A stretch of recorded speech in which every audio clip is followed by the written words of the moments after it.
mu cyiciro cya mbere nibwo utsindiwe Gorogota byapfiriye kugira ngo utakaze match twabonaga ugifite mu gice cya mbere.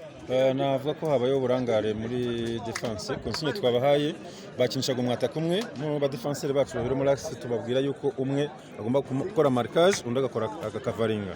Rero habayeho miscommunication basa nkaho barwaniye umupira igitego cya mbere n'icya kabiri habaho abakora uburangare muri defense centrale niho ibibazo byaturutse nibaza ko tujye kwakosora. Kosha umuntu avuge ko Seninga akazi ke kari mu byago.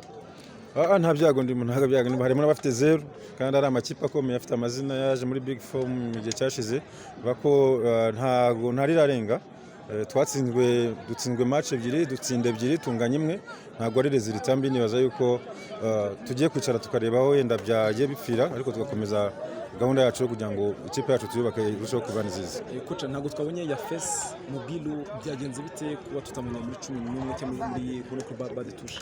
Uretse no kutamubona hano ya Face ari mu gihugu cy'Iwabo Uganda yatakaje umubyeyi we papa we yitabye Imana ntago yarahari rero ntabwo twabashe kumukoresha kubera ibyago yagize.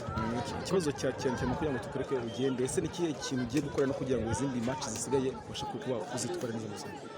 Nta kindi no kuganiriza abakinnyi bave muri mood ikintu cya winning spirit nubwo yenda uyu munsi twatakaje ntago amakipe yose atsinda muri championnat match zose no kubaganiriza cyane imyitozo turayikora tugiye no kuyikomeza ntago tuzahagarara twitegura match ya Musanze tariki 23 aza ko hari byinshi tuzaba tumaze gukosora kandi tuzitwara neza muri match ikurikira.